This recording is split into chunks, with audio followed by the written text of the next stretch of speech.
有人说，我们的世界其实早在2012年就已经完结了，这听起来匪夷所思，但相信这个理论的人还真不少。他们认为从那一年开始，地球出现了许多微妙又诡异的变化。如果世界真在2012年走到了尽头，那我们现在身处的又是哪里？你是否察觉到地球有什么不一样吗？首先，为什么偏偏是2012年？这得从一则著名的预言谈起。玛雅文明的古老历法在2012年12月21日迎来了一个长达5125年的大周期终点。许多人把历法结束直接理解为世界末日。那一年，电影2012横空出世，以壮观的特效描绘火山爆发、海啸淹没城市、大陆板块沉没等毁天灭地的景象，进一步加剧了全球对末日的恐慌。世界各地有人开始囤积粮食和物资，准备避难，也有人聚集在教堂和神庙祈祷，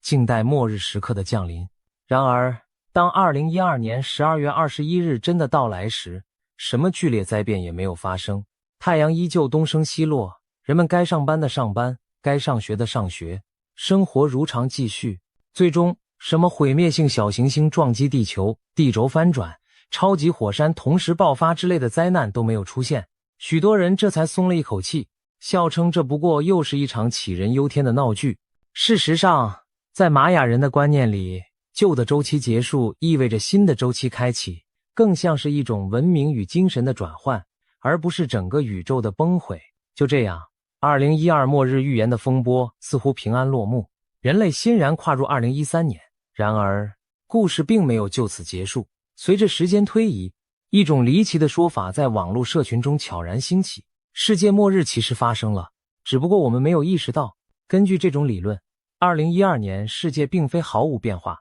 而是我们全体人类在那场末日中奇迹般的幸存了下来，方式是被转移到另一个平行世界继续生存。换言之，原本的地球可能已经毁灭或走向终局，而我们现在所处的现实其实是另一条时间线上的地球。这听起来像科幻小说般天马行空，但相信的人却不少。他们声称2012年之后的世界出现了许多微妙的不同之处，证明我们已不在原来的宇宙。于是，世界在2012年就结束了。这个耸动的说法再次引发人们热议。难道末日真的降临，只是我们被悄悄搬家了吗？很多人讨论的第一大证据就是所谓的曼德拉效应。这是一种集体记忆错置的现象，名词的来源是因为许多人都记得南非前总统纳尔逊·曼德拉早在1980年代就死于狱中，甚至记得电视新闻报道过他的葬礼。然而事实是，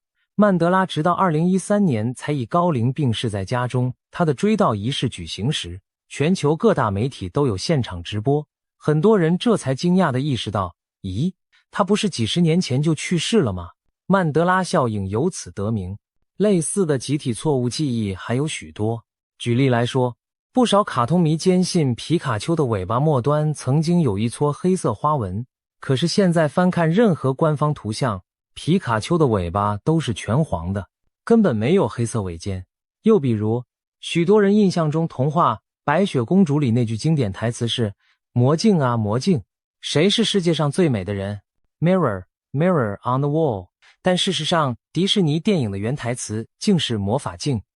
魔法镜 Magic mirror on the wall。 再看看中文世界，我们常引用孟子生于忧患，死于安乐中的名句，故天将降大任于斯人也，意思是上天要把重大的责任交给这个人，必先苦其心志，劳其筋骨。然而许多人坚称自己学过故天将降大任于世人也的版本，甚至为此争论不休。但根据正史，正确的原文一直是斯人，并没有世人的说法。这些案例只是冰山一角，网络上列出了长长的曼德拉效应清单，涵盖电影对白、企业商标、历史事件、地理位置等等。每一条都有来自世界各地的大批网友信誓旦旦地说，我绝对记得以前不是这样。那种笃定的语气，仿佛他们真的是来自另一个时空的旅人。一时间，曼德拉效应成了平行世界理论的最佳燃料。既然所有人都一起记错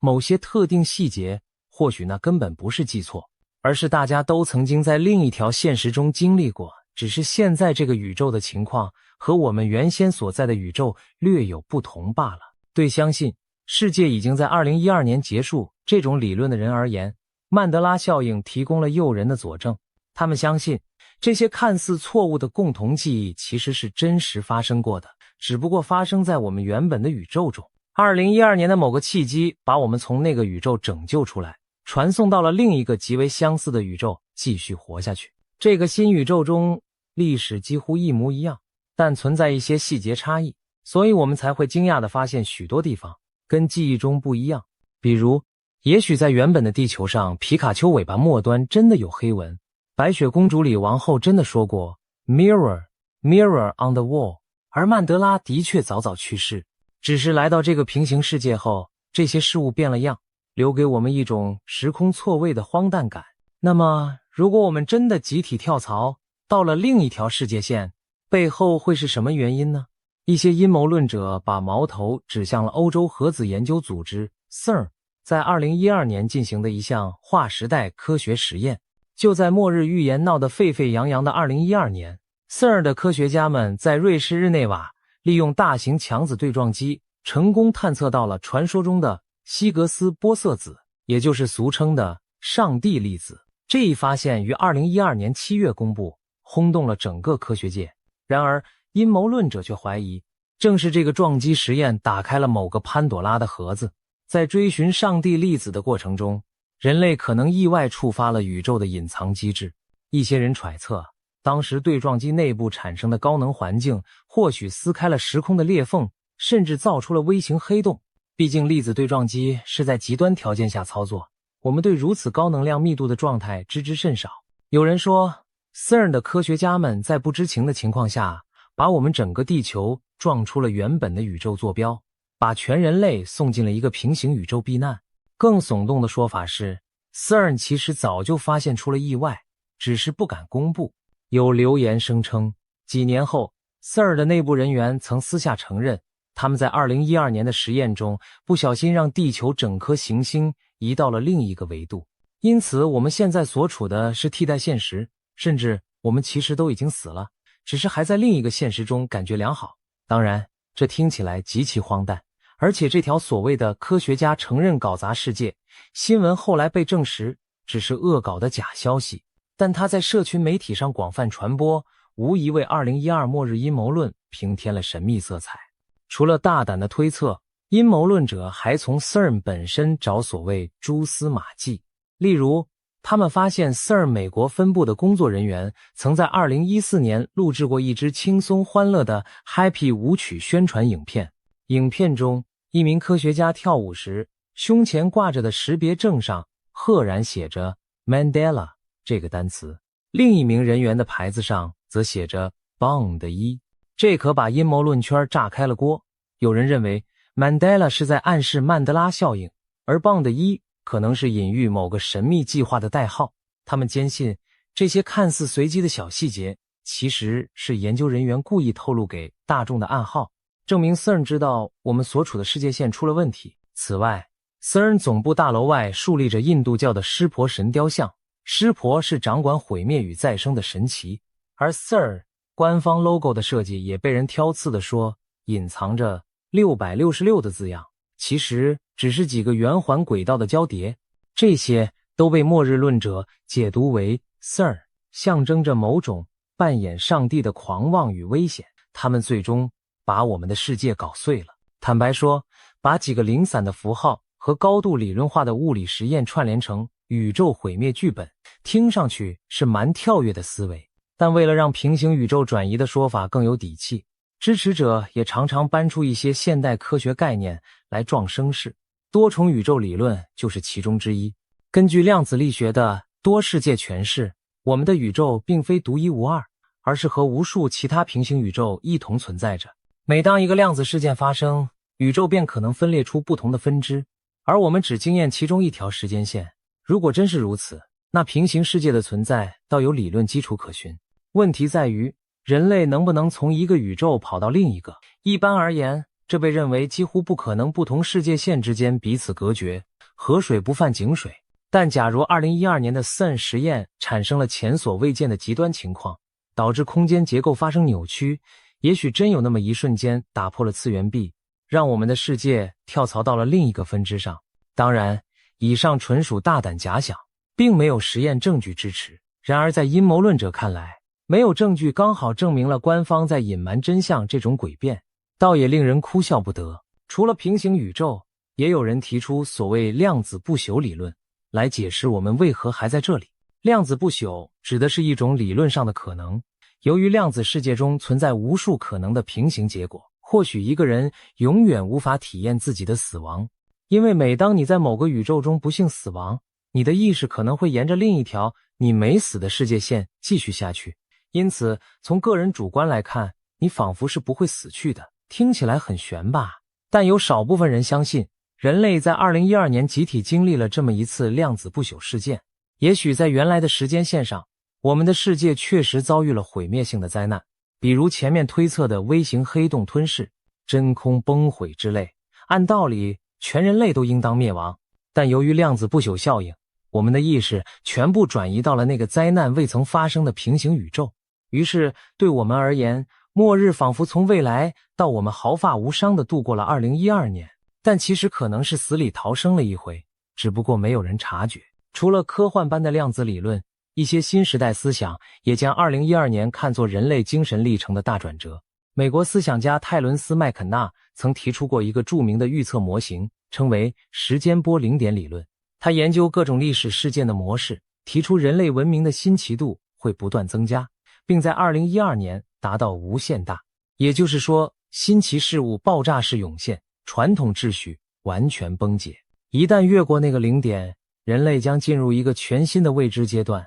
这个理论虽然缺乏科学验证，被很多人批评只是数字游戏，但在当年广为流传，不少阴谋论影片把它和玛雅预言结合起来，声称2012年后人类进入了某种更高意识振动频率的时期。从这观点看，2012年的世界确实某种程度上结束了，但那不是毁灭，而是人类集体心智的升华与蜕变。地球开启了一个新的纪元，我们的物质世界依然在，可是人类的思想与文明节奏早已不同以往。以上种种听起来都很吸引人吧，但有没有可能2012年其实什么世界末日都没发生，我们只是自己吓自己，或者误将其他事情当成了末日呢？让我们把目光从玄妙的平行宇宙拉回现实世界。客观来说，2012年确实差点发生过一场全球性的大灾难，只不过当时大部分人都不知道，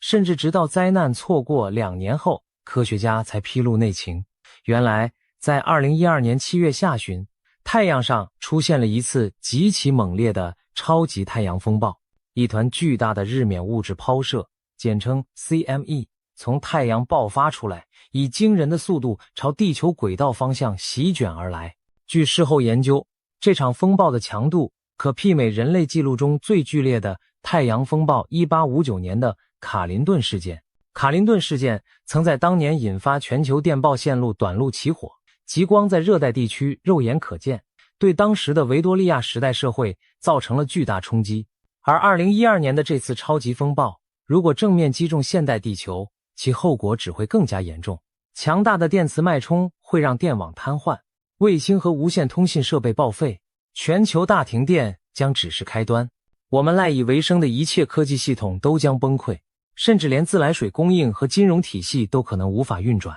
简而言之，一场强太阳风暴足以让现代文明倒退上百年，重返没有电力的年代。令人毛骨悚然的是，2012年那次超级太阳风暴与地球擦肩而过的距离，比我们想象的还要惊险。它其实非常接近击中地球。那团高能带电等离子体云于7月23日穿过了地球所处的轨道，但幸运的是，地球在那几天已绕到轨道的另一侧去了。换句话说，如果这场太阳风暴提前大约1星期爆发，地球当时就会位在它的直射路径上。美国科罗拉多大学的大气与太空物理学家丹尼尔·贝克博士事后表示，如果那次风暴击中了我们，现在我们恐怕还在努力清理残局。他的研究团队在2013年底发表了关于此事的论文。2014年 NASA 对外公布消息时，很多人才第一次知道我们曾那样接近一场科技末日。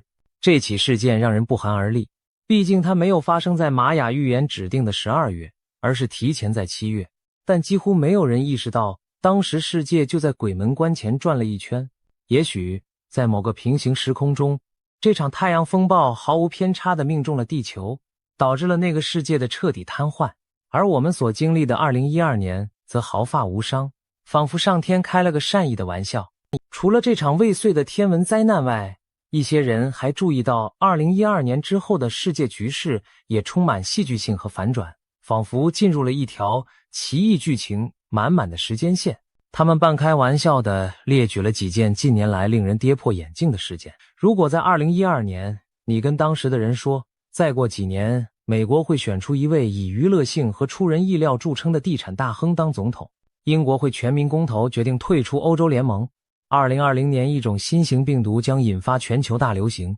许多国家被迫封城锁国，恐怕没人相信吧。那时的人一定觉得你在描述一部荒诞的小说情节。然而，这些在2012年前难以想象的事情，之后却一件件成了现实。正因如此，有人打趣说，看来我们确实在2012年之后切换到了另一个平行宇宙，否则怎么会发生这么多无法预料的疯狂事件？还有人更夸张地将此归结为模拟世界的程序错乱，调侃道，2012年世界就坏掉了，现在只是在 bug 频出的情况下勉强运行着。这种说法其实也连接到另一个热门的观点——模拟宇宙理论。所谓模拟宇宙，简单说就是我们的现实世界其实是高度发达的文明，用计算机程式模拟出来的虚拟环境。一些科学界和科技界的知名人士，例如伊隆·马斯克，都曾公开表示过，他们认为人类极有可能生活在一个模拟程序中。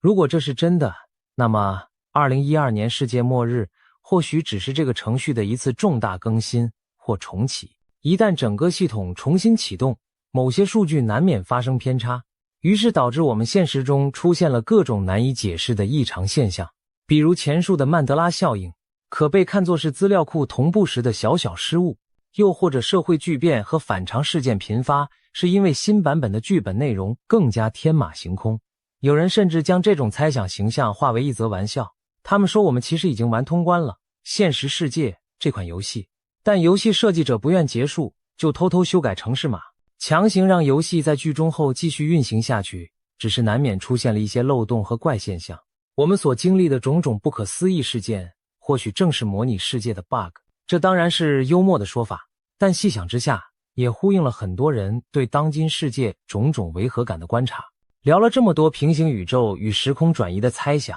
也许你心中有个疑问，会不会这一切其实都有更简单朴素的解释？答案是非常可能。事实上，多数科学家和理性人士并不认为我们真的经历了什么宇宙跳转，他们倾向于用心理学和社会学的角度来看待曼德拉效应与近年的巨变。首先，人类的记忆本来就不可靠，我们并不是录像机，记忆会随时间扭曲，而且很容易受到暗示。许多曼德拉效应的例子其实可以用错误记忆来解释。大脑在回想事情时，常常会重组信息，填补空白。比如，大家之所以都记错皮卡丘的尾巴颜色，可能是因为皮卡丘的耳朵尖端有黑色，加上卡通角色往往设计对比色细节，所以我们理所当然的脑补尾巴尖也有黑色。又比如 Mirror Mirror on the Wall 这句，其实早在迪士尼动画之前的古老童话版本里就存在，并广泛流传，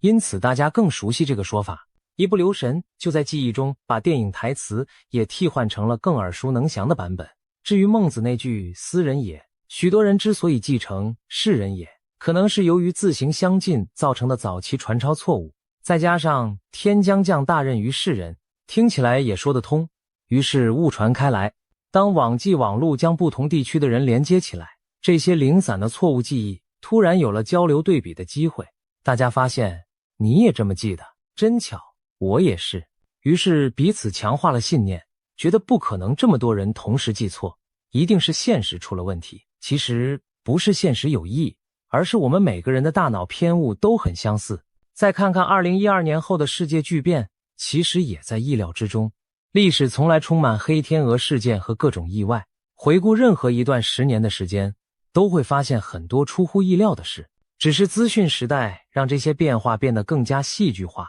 全球化，人们获知消息的渠道和速度也前所未有。我们对陌生事物的适应往往滞后于变化本身，因此经常会有世界变疯了的感慨。特别是2012年前后，正是智慧型手机和社群媒体迅速崛起的转折点。数位科技改变了我们获取资讯和人际互动的方式，也改变了舆论场域的生态。我们可以说，在那之后，人类社会进入了一个全新的高速运转阶段。科技进步、政治、经济格局的震荡、自然环境的挑战，各方面都在加速重组。这短短10年间的剧烈变迁，让很多人感到恍若隔世。如果把这种真实的改变与末日传说联系起来，不难理解为何有人会产生世界像换了一个的错觉。相较于相信宇宙时空出了差错，其实我们自己就在缔造一个与过去截然不同的新世界。那么总结来说，我们的世界究竟有没有在2012年结束呢？从物理和客观角度看，答案是否定的。2012年没有发生地壳翻转或小行星撞击，地球好端端地转到了今天，人类文明也从未中断。我们并没有真的消失或转移到别的维度，一切看似还是在同一个现实中延续。但是从文化和历史的角度看，2012年确实是一个颇具象征意义的分水岭。就像玛雅长纪历所代表的，旧的周期在那一年结束，新的周期自那一年开始。可以说，那一年标志着某个我们熟悉的旧世界告一段落，而一个充满未知的新世界展开了篇章。对许多人来说，2012年前后的岁月确实意味人生和时代的巨大转折。有人毕业踏入社会，有人组建家庭，有人经历社会动荡，有人感受科技洪流扑面。当我们回首，会发现2012年之后的世界和之前相比，在方方面面都发生了深刻的变化。也许正因如此，它才会被赋予那么多传奇与神秘的想象。至于曼德拉效应、平行宇宙这些引人入胜的脑洞，它们真正带给我们的其实是对人类认知局限的反思。当许多人惊呼记忆集体出错时，我们看见了大脑如何塑造现实的主观印象；当阴谋论热烈讨论 CERN 和维度转移时，我们也看见了科学知识如何在民间被误读和再创造，成为现代神话的一部分。或许我们乐于相信离奇的理论，是因为现实本身有时乏味残酷，而奇特的解释能带来一种刺激感和意义感。然而，在享受这些脑补剧情之余，我们也不该真的迷失于此。与其说世界在2012年结束了，不如说世界在那之后变得不同了。而这个不同，更多来源于我们人类自身的所作所为和经历教训，而非某场无声无息的宇宙重置。最后，我们不妨带着一点想象力，也怀着一点理性，来看待这场未竟的末日传说。它是一则有趣的故事，提醒我们对自身经验保持好奇和审慎。世界末日没有真正到来，但我们经历的种种挑战一点也不比末日轻松。与其等待某天醒来发现穿越到了异世界，不如把握当下，专注于我们所在的这个现实。无论世界曾否在2012年结束，人类的故事仍在继续，而我们每一个人都是这故事的共同作者。世界未终章，剧情待我们书写。既然如此，不妨放下末日的恐惧，投入地去创造明日的美好蓝图吧。